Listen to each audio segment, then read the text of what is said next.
आरुषि अपना नाम और पहचान बदलकर सीत दयाचंद जी के घर नौकरानी चमेली बनकर रहने लगी।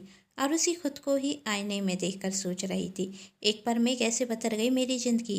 कहाँ एक अच्छी नौकरी कंपनी में नौकरी कर रही थी और कहाँ आज यहाँ नौकरानी बनकर रह गई। मैं तो आशीष के साथ शादी कर कर अपनी नई जिंदगी की शुरुआत करना चाहती थी, जिसमें सिर्फ खुशियां ही होती। पर लगता है भगवान जब मेरी किस्मत लिख रहे थे तो खुशियां लिखना ही भूल गए। तभी तो शुरू से अभी तक मुझे कोई खुशी नहीं मिली। आशीष क्या पता कैसा होगा, कहीं कोई परेशानी में ना हो। सोचते हुए आरुषि की आंख रख जाती और दूसरे दिन सुबह से दयाचंद जी की बेटी पल्लवी आरुषि के मुंह पर पानी फेंकते हुए चकाती और कहती, ओ महारानी, अभी तक सो रही है? मालकिन नहीं है तू इस घर की, नौकरानी है। और तू इस कमरे में क्या कर रही है? ये हमारे गेस्टों का कमरा है, घर के नौकरों का नहीं। जाकर तुम नौकर वाले कमरे में रहो। और गोपी को चिल्लाते हुए आवाज रखाती, गोपी गोपी कहाँ मर गई तू? क्या हुआ मैडम जी, मुझसे कोई गलती हो गई क्या? गोपी आते हुए हड़बड़े बड़ी में कहती, गलती? हाँ गलती हुई है तुझसे, जो तूने इस चमेली को अपनी जगह काम करने के लिए बुलाया। पल्लवी कह रही थी, घर की नौकरानी है और अभी तक सो रही है। ले जा इसे यहाँ से और इसे इसकी औकात दिखा। आराम फरमाने नहीं आई है यहाँ पर। और हाँ, इसके यहाँ से जाने के बाद पूरे कमरे की अच्छे से सफाई करना। और चमेली, एक काम तू ही करेगी। इसके यहाँ रहने से पूरा कमरा गंदा हो गया। अब खड़ी क्या हो, ले जाओ इसे यहाँ से। गोपी आरुषि का हाथ पकड़ती और उसे वहाँ से अपने कमरे में ले जाती और कहती, चमेली, आज से तू यहाँ पर ही रहेगी। पहले मैं और बिमला रहते थे, अब तू रहेगी। देख पूरी गीली हो गई है, जा जाकर कपड़े बदल ले, वरना सर्दी लग जाएगी। पर मेरे पास तो कपड़े ही नहीं हैं। आरुषि कहती, आपको पता है ना मेरा सामान चोरी हो गया। अच्छा तू एक काम कर, मेरा एक नया वाला सूट पहन ले। मैंने सोचा था अपनी शादी की सालगिरह पर पहनूंगी, पर तू पहन ले, कोई बात नहीं। और हाँ, जल्दी से तैयार होकर ऊपर गेस्ट रूम साफ करने चली जाना, वरना छोटी मैम साहब बहुत गुस्सा होंगी।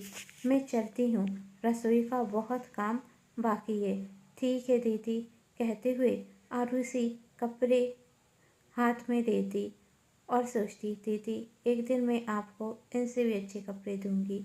और जल्दी से तैयार होकर ऊपर गेस्ट रूम साफ करने के लिए जाती और पर गलती से वह गेस्ट रूम नहीं विक्रम के कमरे में पहुंच जाती। से दयाचंद के बड़े बेटे के कमरे में पहुंच जाती। विक्रम लैपटॉप में अपना काम कर रहा था और वह आयुषी की तरफ देखे बिना ही कहता, गोपी आज इतनी लेट क्यों हो गई? जूस लाने में, अब मुझे जूस दो। गोपी, खरी खरी क्या कर रही हो? जल्दी से मुझे जूस दो, मुझे ऑफिस के लिए भी लेट हो रहा है। आरुषि अपने चारों तरफ देख रही थी और उसे कुछ समझ नहीं आता वह क्या करे। तभी विक्रम टेबल पर हाथ पटकते हुए कहता, व्हाट हैर, तुम्हें सुनाई नहीं देता?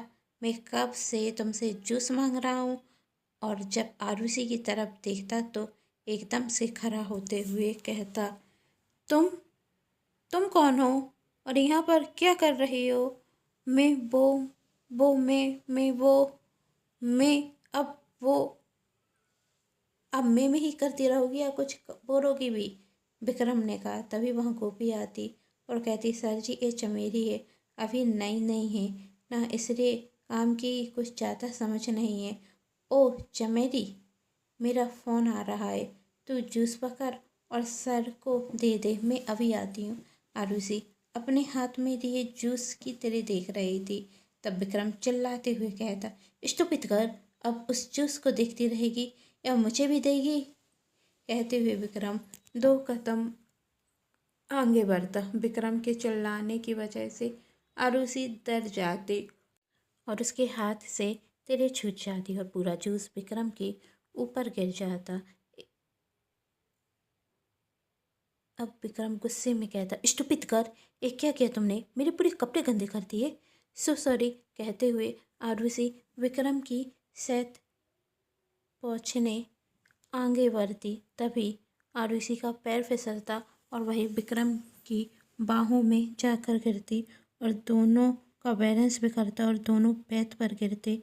दोनों के हाथ एक दूसरे की बाहों में थे, दोनों एक दूसरे के बहुत करीब थे, दोनों एक दूसरे की आंखों में खोए हुए थे, दोनों की दिल की धड़कनें सुनाई दे रही थी। तभी वहाँ शोभा जी और गोपी आती। क्या हुआ पिता, एक कैसी आवाज़ आई, सब ठीक तो है। वेता आते हुए शोभा जी कहती। विक्रम होश में आता और वही धक्का देते हुए आरुषि को खुद से दूर करता और कहता, मॉम, एक किस गवार को आपने काम पर रख दिया और गोपी, मुझे जूस देने का काम तुम्हारा है, तो ये लड़की यहाँ क्या कर रही है। तब गोपी आरुषि से पूछती, चमेली, तुम यहाँ क्या कर रही हो। तुमसे तो छोटे मैडम ने गेस्ट रूम साफ करने के लिए कहा था, फिर तुम यहाँ क्या कर रही हो। वो मैं गेस्ट रूम साफ करने ही जा रही थी, पर मैं कमरा भूल गई और यहाँ आ गई। बादाम खाया करो, याददाश्त तेज होगी। आते हुए पल्लवी कहती, वो क्या है ना चमेली, कर तुम गेस्ट रूम ढूंढते ढूंढते मेरे कमरे में पहुंच गई थी और आज भैया के तुम्हें भूलने की आदत है चमेली, या फिर तुम चोर हो। नहीं मैडम, मैं चोर नहीं हूँ, वो करती से। अब बस करो तुम अपना ये नाटक। आगे कहानी में क्या होगा जानने के लिए कहानी के साथ बने रहिए और आने वाला अगला भाग जरूर देखें, जिसके लिए कर लीजिए चैनल को सब्सक्राइब, क्योंकि जब भी मैं लेकर आऊँ कहानी का नया भाग तो आप सभी को पता चल सके। कहानी पसंद आने पर चैनल को सब्सक्राइब, वीडियो को लाइक एंड शेयर जरूर कीजिएगा। Thanks for watching.